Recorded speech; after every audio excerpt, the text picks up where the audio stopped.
گلشن حال کی سیر کرنے والے اور دوربین لگا کر ماضی و حال کی روایت کرنے والے کشمیر کے پیراہن پر لگے دبے نہیں دیکھتے عالی وقار۔ ہم نے ہاتھوں پہ آنکھیں اگائیں کہ وہ ہمیں پہچان لیں گے، مگر اندھی دنیا نے ہمیں دیکھنا گوارا نہ کیا، تو ذہنوں کی غلامی کیسے دیکھی جاتی؟ اور آزادی تو بیوہ ہو چکی عالی وقار، کہ یہ کیسی آزادی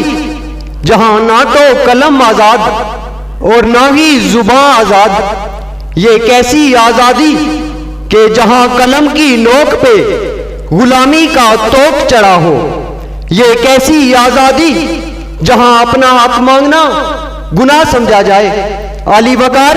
پچھلی 7 دہائیوں سے کشمیر کا حال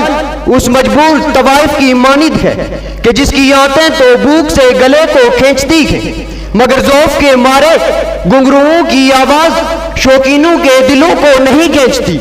سر پہ کفن باندھے دیوانے اگر یہاں بولتے ہیں تو شاہراہوں کے درخت سولیاں بن جاتے ہیں، کہ وہی ذمہ داران ناموس امت، وہی ذمہ داران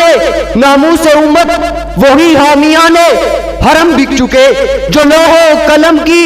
حفاظت کو نکلے، خود ان کے لوح و قلم بک چکے۔ خطیبان بزم صفا لٹ گئے، عریفان بیت الصنم بک چکے۔ خطیبان بزم صفا لٹ گئے،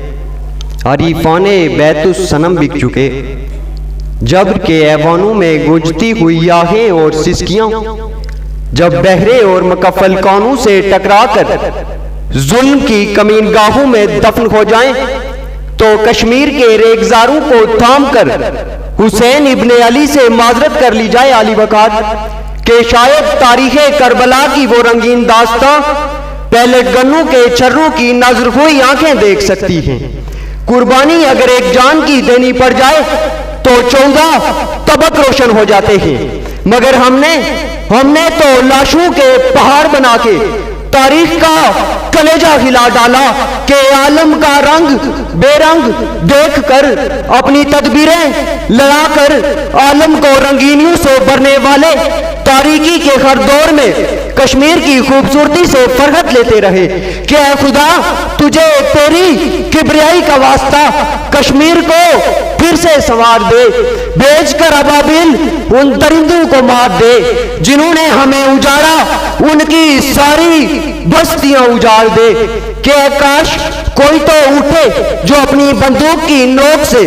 دشمن کی ٹوڑی کھلا کر پوچھے کہ بتا تو کون ہے میری جنت پہ لکیریں کھینچنے والا، کہ برہم مزاج خسرو کا دورہ ہے آج کل۔ ہم نے مالے تختے سلیمان کی بات کی، اپنی کوئی بھی بات ہم نے نہیں کی، یوسف کی بات مصر کے زندہ کی بات کی، یوسف کی بات مصر کے زندہ کی بات کی۔ شکریہ۔